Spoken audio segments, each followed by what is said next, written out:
il a pas eu sa chance pendant que PSG était blessé parce qu'il était nul, tout simplement. Historiquement, PSG top 10, non. Ça néglige aussi régulièrement le niveau du championnat. C'est une blague ou quoi? C'est fait exprès.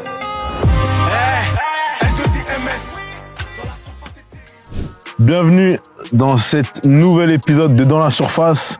Un épisode assez particulier parce qu'aujourd'hui on reçoit Raphaël Lipinski. Merci d'être présent et merci d'avoir répondu présent pour cette interview de Dans la Surface. C'est un honneur pour moi et pour nous que tu sois ici aujourd'hui.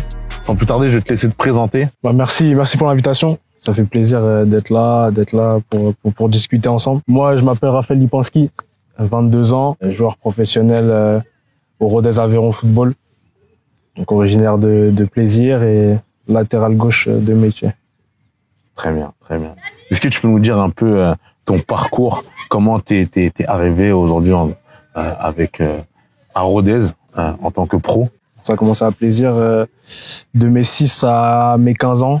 Donc les premières équipes, le premier foot, l'école de foot, tout ça pour commencer. Ensuite, je suis passé à l'ACBB, donc AC Boulogne-Billancourt dans le 92 pendant 2 saisons, donc 15-16 ans, U15, U16. Ensuite, Auxerre est venu me chercher pour rentrer au centre de formation. Et j'ai pu faire 5 ans là-bas. Donc j'ai fait 5 ans, toute ma formation de 17 ans jusqu'à toucher un peu le groupe professionnel en Ligue 1. Et suite à ça, l'été d'après, signé mon premier contrat professionnel avec Rodez. Moi, je reviens très rapidement sur ton passage à Plaisir et à la CBB parce que on en parlait en off, c'était pas le même niveau. Est-ce que tu peux nous dire comment cette transition s'est faite quand tu sors de l'école du foot de Plaisir où tu as fait toutes tes armes et tu vas te confronter à d'autres joueurs de la région parisienne, parce que la CBB à cette époque-là c'était réputé, c'était même plus que Versailles. Donc est-ce que tu peux nous dire comment tu as eu ce mindset pour te forger là-bas et gagner ta place? Ouais, c'est sûr que de 6 à 15 ans, t'es dans les premières expériences de foot. Donc c'est que du plaisir, jouer avec les copains, s'amuser, où t'as 1 ou 2 séances par semaine et c'est juste pour jouer avec les copains. Finalement, il n'y a pas cette compétition, cette concurrence qui rentre en jeu. Et après, à partir d'un moment donné, moi je suis arrivé à un stade à Plaisir où j'avais atteint le plein potentiel de ce qu'on pouvait m'apporter dans ce club-là. Donc avec deux de mes potes, Mathis et Melvin à l'époque, il y a notre coach Kevin Mamilone que tu connais bien, qui nous a amené à l'AC Boulogne-Billancourt pour nous challenger un peu, nous faire voir autre chose et nous confronter aux autres joueurs de la région, parce que là du coup on n'était plus au niveau départemental dans le 78, mais on allait toucher à toute l'Île-de-France parce que c'était le meilleur niveau régional à cette époque-là, avec les mecs de Clairefontaine qui venaient jouer avec nous le week-end, et franchement les meilleurs joueurs qu'ils pouvaient avoir à cette époque-là dans notre génération dans ce club-là.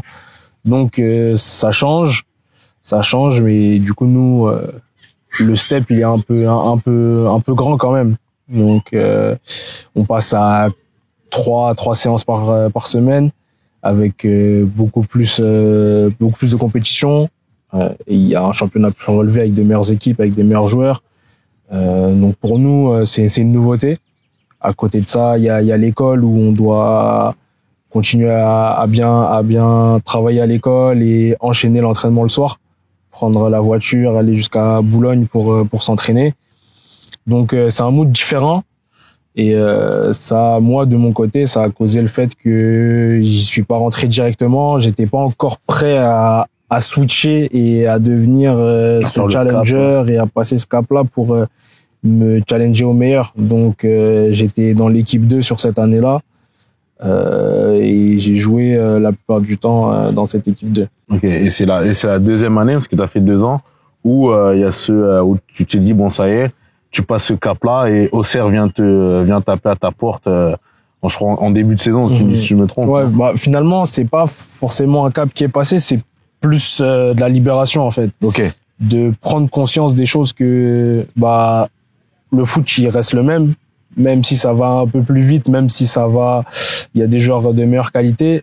Moi, je reste le même joueur que je suis, donc j'ai pas changé et je grandis et j'apprends des choses. Donc, je me suis juste pas pris la tête et j'ai commencé la saison libéré en fait.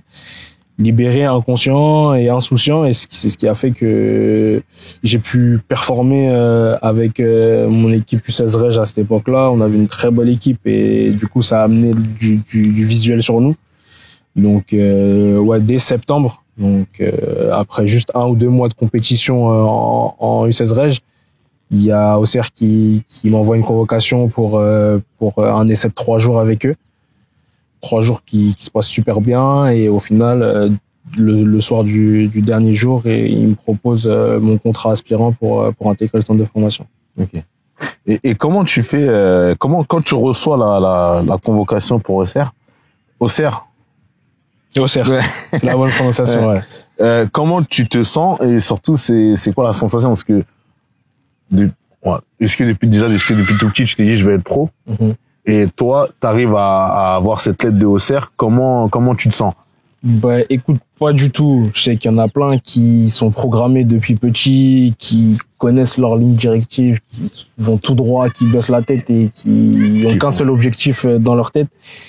Moi, c'était vraiment pas le cas. C'était vraiment pas le cas parce que je connaissais pas les rouages de ce sport-là, en fait. Du haut niveau, je savais pas comment y accéder. Je savais pas qu'il fallait passer par les centres. J'étais juste là pour jouer à cette époque-là. Donc après, quand j'arrive à la première année à la CBB, je vois les mecs de Clairefontaine qui ont déjà signé, qui sont eux à Clairefontaine, qui jouent qu'avec nous le week-end. Donc on commence à s'y approcher, mais c'est juste des connaissances finalement. Donc à ce moment-là, en plus c'est une drôle de journée parce que moi le matin, du coup nous on allait en transport à la CBB. J'avais pas mon pass Navigo, je me suis fait amender ce jour-là.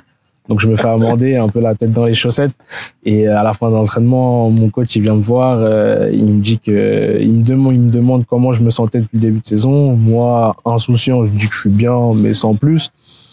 Et il me répond que il y a Auxerre qui veut me voir pendant 3 jours. Et donc là je commence à te dire il y a peut-être quelque chose à faire. Ok.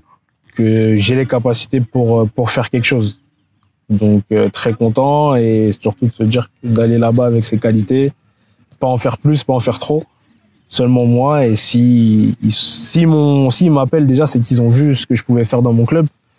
Donc j'avais juste à donner ce que j'avais à donner, et ça a marché. Et ce passage de la CBB à Auxerre, tu pars tôt, tu pars à 15 ans. À 15 ans. Ouais.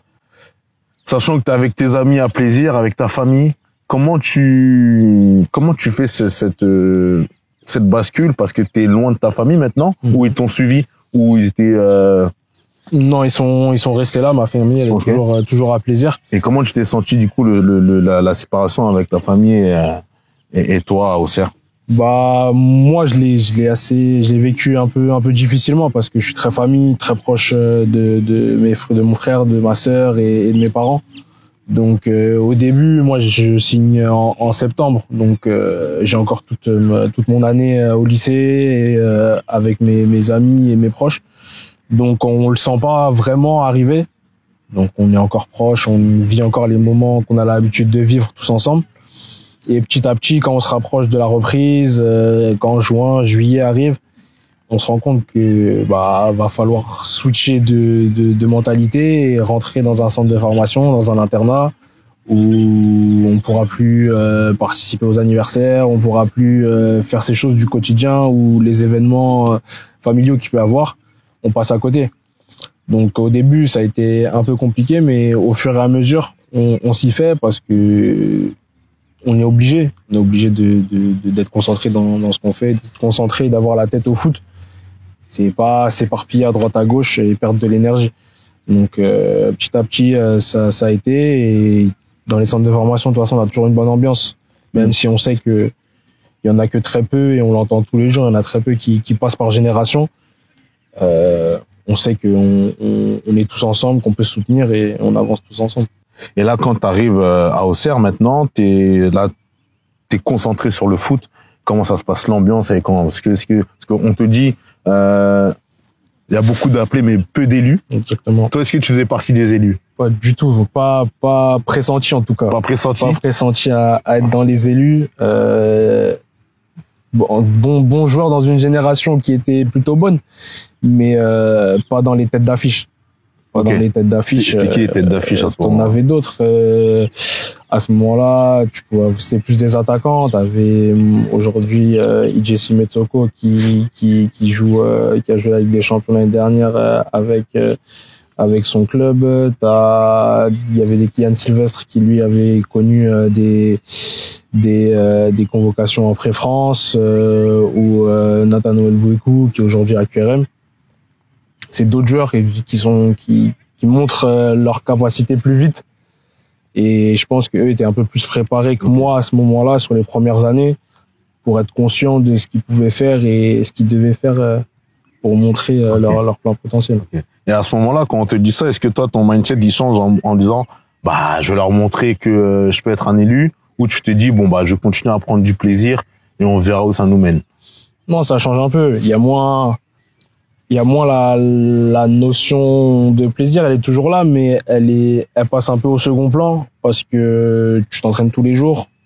Ça devient un peu comme ton métier à cet âge-là. Donc, nous, on avait l'école à côté, on était en adapté, mais il y avait toujours l'école à côté, mais tu t'entraînes tous les jours, t'as la compétition, t'es regardé, jugé, tu dois être bon pour gagner ta place.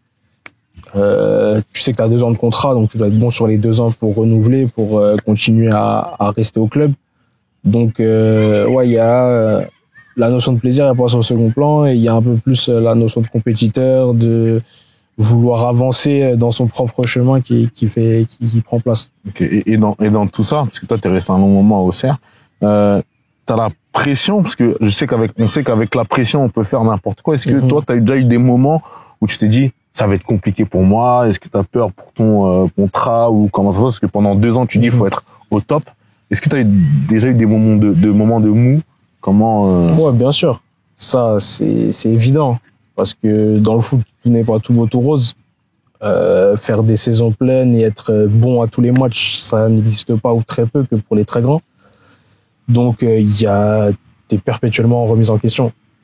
En plus, tu t'entraînes tous les jours, donc un jour tu peux être très bon, le lendemain très mauvais, et tu te poses la question, qu'est-ce qui se passe? À cet âge-là, t'as pas forcément la capacité d'avoir le recul nécessaire pour comprendre qu'est-ce qui va pas. Donc il y a des moments où c'est plus compliqué. En plus, t'es loin de ta famille, donc t'as pas forcément ce regard extérieur qui peut te pousser ou autre. Ils sont loin, ils essayent de t'appeler pour te remobiliser, mais c'est pas pareil. Là, les années passent et t'arrives à côtoyer le groupe pro. T'es dans le groupe pro. T'as quelques entrées ou pas du tout? Non, t'as du pas tout. d'entrée. J'ai que des groupes, des bancs en Ligue 1 à cette époque-là, et en Coupe de France. Et quand tu vois la différence que tu étais avec l'équipe réserve, t'étais même titulaire de l'équipe, si tu me dis, si tu me trompes, même capitaine. Est-ce que tu peux nous dire comment c'était d'avoir ce rôle de capitana et d'être dans le groupe? Est-ce que tu avais une autre vision même pour les jeunes qui arrivaient? Même toi, tu étais assez jeune. Comment est-ce que ça t'a responsabilisé? Comment c'était ce rôle au sein de l'Asia?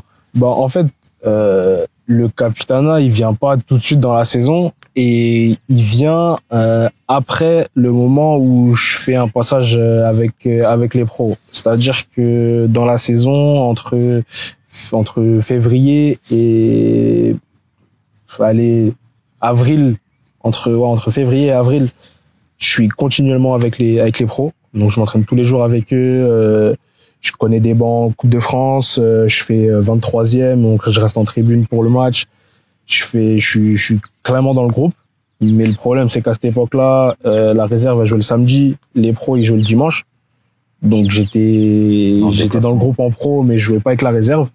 Donc j'ai dû faire 1 mois ou peut-être 3 semaines sans jouer avec la réserve parce que j'étais avec les pros. Et c'est quand je reviens en réserve, parce qu'à un moment donné, il faut que j'ai des minutes et il faut que je joue. Donc je redescends en réserve, et c'est à ce moment-là qu'on m'attribue le brassard de capitaine. Donc je pense que à ce moment-là, c'est pour me garder concerné par rapport à tout ça, que je dois pas être déçu de pas avoir réussi à jouer en pro ou être rentré, mais que j'ai aussi des responsabilités avec l'équipe inférieure, et que à cet âge-là, même dans toutes les équipes professionnelles, les équipes réserves, c'est beaucoup de jeunes.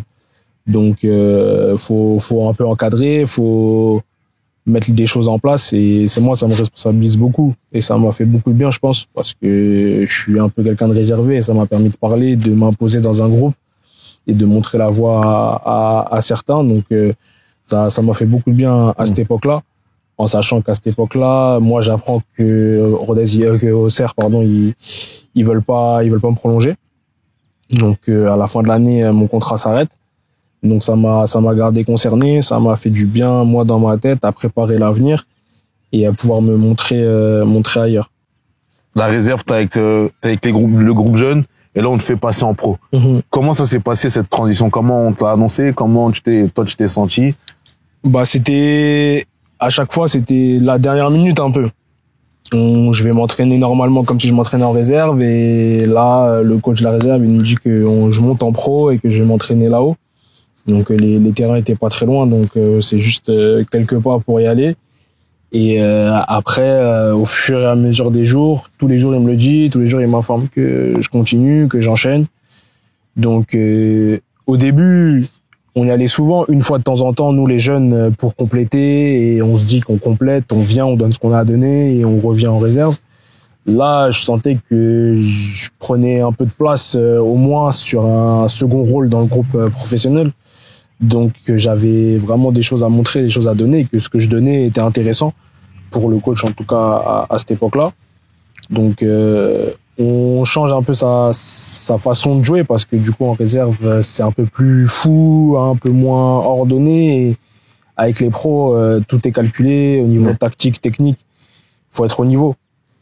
Donc ça m'a permis d'être beaucoup plus propre techniquement, dans la concentration aussi, d'être toujours prêt à toute chose, à tous les mouvements, et d'être prêt à toute éventualité sur le terrain. Donc ouais, ça m'a fait du bien cette période-là. Okay. Bon là, malheureusement, fin de l'année, ils décident de pas te garder. Ensuite, il y a une petite traversée. C'est ça. Et là, il y a Rodez qui t'appelle. Est-ce que ils t'avaient vu auparavant? Comment ça s'est fait? Ils t'ont vu durant un match? Je pense pas qu'ils m'aient vu auparavant. Je pense que ils avaient peut-être d'autres solutions avant moi, mais au fur et à mesure, le mercato avançait, le championnat se rapprochait et il leur fallait une doublure pour mon poste. Moi, je me souviens que mon premier banc professionnel, c'est en Coupe de France et c'est contre Rodez. Donc ça, c'est une belle histoire de les retrouver après, l'année d'après. Mais ouais, après, ouais, très content de recevoir ça, parce que moi, j'étais dans un moment où je m'entraînais de mon côté tout seul, tout le monde avait repris, tous les clubs pro avaient repris. J'avais pas d'offre concrète pour me projeter avec un club à cette période-là, donc ça fait mal à la tête. Tu te lèves tous les matins pour continuer à t'entraîner tout seul, mais ça n'a pas la même saveur, c'est pas la même chose. Tu essaies de garder la motivation, mais c'est compliqué.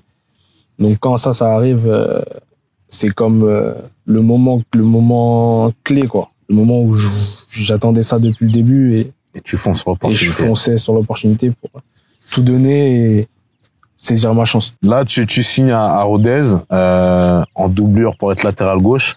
Raconte-moi un peu la vie d'un joueur professionnel. Bah franchement, je pense pour le commun des mortels et un homme lambda, ça va être des petites journées. Mais pour nous, on va s'entraîner le matin. On va s'entraîner le matin, donc sur une séance complète avec un échauffement, de la prévention musculaire, de l'entraînement, donc qui varie selon les jours. Donc avec une ou deux grosses séances dans la semaine pour préparer les matchs tactiquement, etc. Et après, donc ça s'arrête vers midi et demi. Donc on mange tranquillement. Il peut y avoir une deuxième séance dans la journée. Une deuxième séance où on va travailler un peu plus différemment, où ça va être des séances un peu plus courtes mais plus intensives. Et après, il peut y avoir de la récup après ça, donc vers 16h, 17h, un peu plus de récup sur du bain froid, des massages, etc. Donc voilà, la plupart du temps, 1 ou 2 entraînements par jour, du lundi au jeudi cette année, vu que les matchs sont le vendredi. Et de la récup quand on peut. C'est un peu ça le quotidien. Ok, t'avais des entraînements spécifiques ou pas, ou toi, par exemple, toi qui es latéral gauche, est-ce qu'il y a des entraînements spécifiques pour les défenseurs, spécifiques des jours, spécifiques pour les attaquants? Comment ça? Ouais, ça c'est organisé au moins une fois dans la semaine. Ok. Une fois dans la semaine pour un peu revoir un peu tout ce qu'il y a au niveau tactique, au niveau des défenseurs, des milieux, des attaquants, pour travailler un peu plus spécifiquement et revoir certaines choses qui n'ont pas été sur le match d'avant ou préparer des choses pour le match d'après. Il y a toujours une séance pour bien travailler ça et mettre l'accent sur cet aspect du jeu. Ok. Toi qui es latéral gauche, c'est quoi c'est qui ton joueur ou ton latéral qui t'inspire? Est-ce que tu fais, ouais, j'allais dire comme nous les amateurs, mais oui, mais est-ce que tu regardes des vidéos, par exemple, avant chaque match de Roberto Carlos ou Non, j'ai pas été de cette école-là de regarder, parce que ceux qui regardent, c'est ceux qui vont regarder Neymar, ceux qui vont regarder c'est les joueurs offensifs. Moi, je pense que si je regarde des vidéos comme ça, je vais vouloir faire des gestes un peu farfelus à des endroits qu'il faut pas. Donc, je préfère pas. Je préfère rester concentré sur mon jeu, sur ce que je sais faire. Mais moi, le poste de latéral, il a beaucoup évolué depuis un certain temps. Mais il y en a un à mon poste qui a toujours joué de cette façon-là, c'est Marcelo. Ok. Ouais. Et donc c'est le joueur qui t'inspire. Marcelo, ça a toujours été celui, si je dois prendre quelque chose, si je dois m'inspirer, c'est ce joueur-là. Donc tu décrirais ton style défensif un peu plus offensif, quoi, ton style un peu plus offensif. Comme un contre-attaquant, plus dans ce genre-là. Ok. Et pour toi, là, voilà, comme ça, mais dans quel aspect tu devrais améliorer ton jeu ou... Je pense qu'aujourd'hui, ce qui pourrait me faire passer un cap, c'est être plus décisif. Donc, tout ce qui est qualité de centre, dans les bonnes zones, dans les bons endroits. Je pense que si j'arrive à améliorer ça et à perfectionner ça, il y a des stats et des matchs où je serai plus décisif. Et ça me permettrait de passer un cap. Là, aujourd'hui, t'es sur 2 années, là. Pour l'année prochaine, tu continues à Rodez. C'est ça. Comment s'est passé ces 2 ans et est-ce que t'aimerais une sélection? Avec les espoirs ou avec les A, comment, on va dire avec les espoirs pour le moment, comment tu te sens? Bah ouais, après là, les deux saisons, elles sont, moi, ma première saison au niveau professionnel, elle s'est super bien passée. On dit souvent que les premières saisons pour un jeune c'est assez compliqué, qu'il n'y a pas beaucoup de matchs. Moi j'ai eu la chance d'être dans un effectif qui tournait beaucoup, qui même si j'étais sur le banc, je savais que j'allais avoir des minutes en rentrant. Donc j'ai eu une 30aine de matchs sur ma première saison avec une 10aine de titularisations au niveau de Ligue 2. Donc franchement c'était une très bonne saison pour moi. Malheureusement cette année il y a eu un petit couac au niveau du genou et ça nous a ralenti, mais c'est que pour mieux repartir. Et au fil de ces 2 années, j'ai vu mon statut, moi, au niveau de l'équipe et du club évoluer. Donc, je suis conscient que j'ai des choses à montrer, des choses à faire pour cette 3e saison. Après, c'est sûr, équipe de France, c'est un objectif. C'est l'un des objectifs que je garde pour moi maintenant au coin de ma tête. Dire un jour de jouer pour ce pays-là, c'est quelque chose de fort. Chose de très grand, c'est une fierté énorme de pouvoir représenter un pays et de vivre ça. Donc franchement, ce serait l'objectif. Écoute, merci beaucoup. Est-ce que tu as un petit mot à dire pour un joueur amateur qui aimerait être professionnel pour les jeunes, parce qu'il y a beaucoup de jeunes qui nous suivent et je trouve que tu es une référence. Donc est-ce que tu as un petit mot pour ces jeunes qui nous suivent et qui aimeraient être professionnels? Bah déjà, merci à vous de mettre l'accent sur le foot amateur, d'avoir ce suivi-là et de mettre en place certaines choses, de suivre les matchs des clubs amateurs, des tournois, sur ça pour donner un peu plus de force à tout ça. Mais franchement, si j'avais quelques mots à dire, ce serait tout simplement de s'écouter soi-même, de pas écouter ce qu'il peut avoir autour. C'est un métier compliqué, avec de la persévérance, de la concentration et de la motivation. Je pense qu'on peut aller très haut. Donc, rester focus sur soi-même, s'écouter soi-même et avancer. Merci beaucoup. Merci pour ces mots forts. J'espère que ça vous a plu. N'hésitez pas à partager, commenter, liker. Merci beaucoup, Raphaël, pour ce petit moment. Merci à toi. Et on se revoit très bientôt. À bientôt dans la surface.